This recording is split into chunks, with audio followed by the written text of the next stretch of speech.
Okay, so I am very thankful and blessed right now. I managed to get out of my house today because I was invited to New Year's dinner.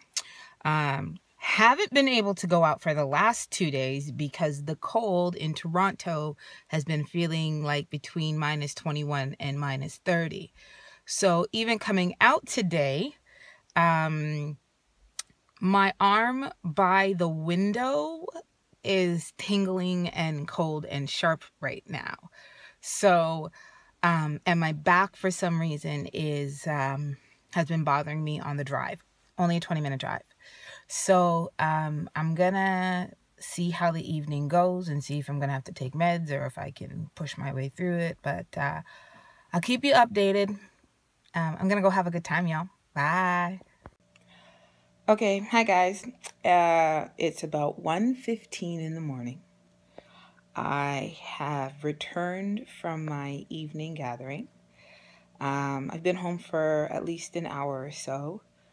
And I was actually going to do this post about tonight, tomorrow when I woke up, but I've come across one of my regular snags, and that is sleep deprivation. So normally you'd be tired. It's 1:15 in the morning and it's time to go to bed, but I feel neither tired nor with any energy and awake. So I have a couple of options right now.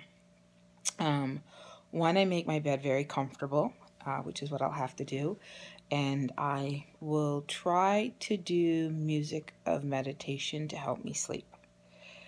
If that doesn't work, then I have to go to my backup, which is a sleeping pill. In doing a support group that I did a few weeks ago up in Newmarket, I found that I shouldn't be having the sleeping pills every night.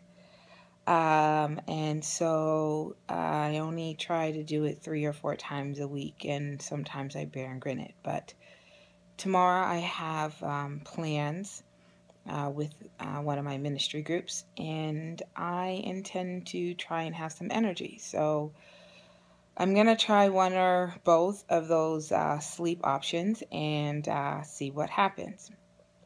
But before I go to bed, I want to have a conversation about support.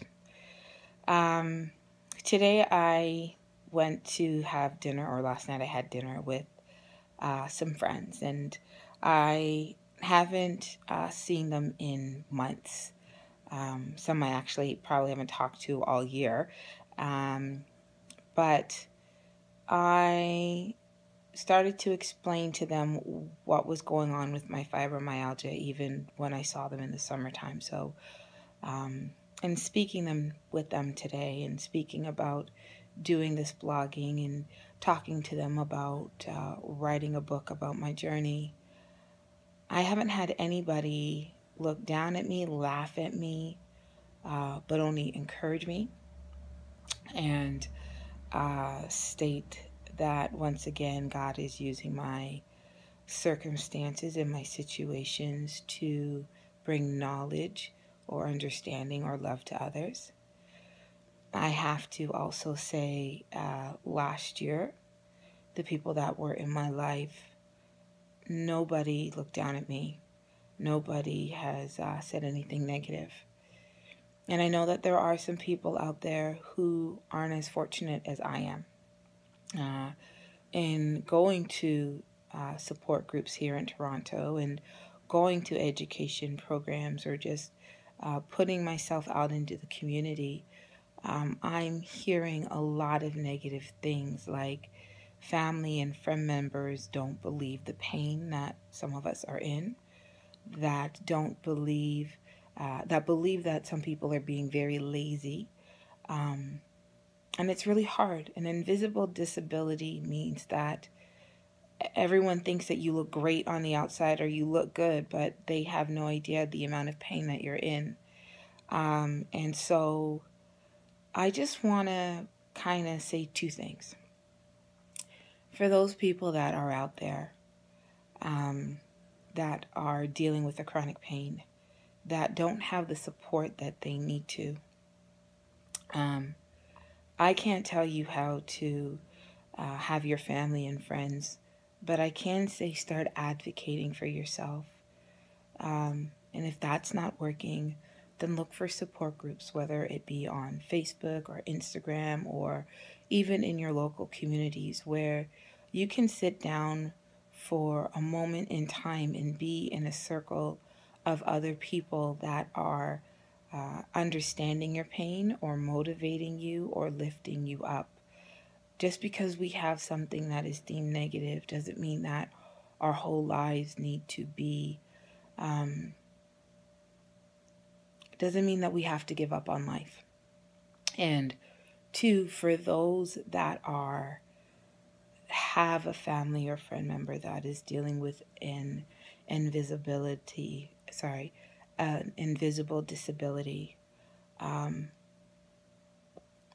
trust me when I say we don't want a life where we don't feel worthy, where we feel lazy, where guilt and depression and our own voices tear us down.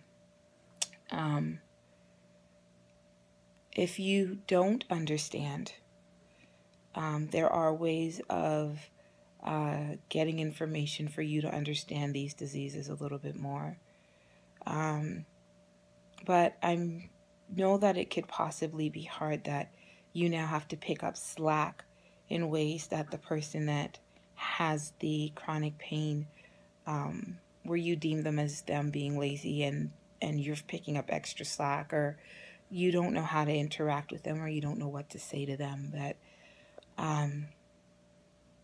people in general, whether you have a chronic pain, whether you have something else, people in general need love to survive.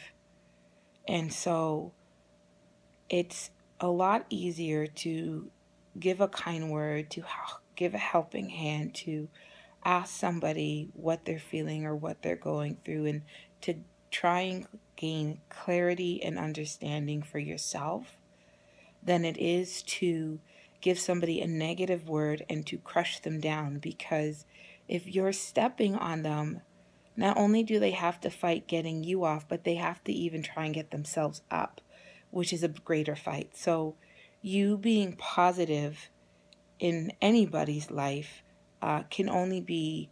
you being negative in anybody's life can only bring a positive. Okay, we're going to try this again. Apologies. Par example of my brain fog. If you are being negative to somebody, it doesn't help you. But when you show love, understanding, ask for clarity, take the time to truly understand what is going on in someone's life without judgment or expectations, both you and that person will have happiness. And that can only build both of you up. So I want to take this opportunity to say thank you to so many people for being there for me last year. I'm not going to call out names right now because I don't know who I'm allowed to actually blast out there, but you know who you are. You know who I call family. You know who I call friends. You know who I call support. And not one of you has torn me down last year. Everybody in some way, shape, or form has tried to build me up and has only been supportive.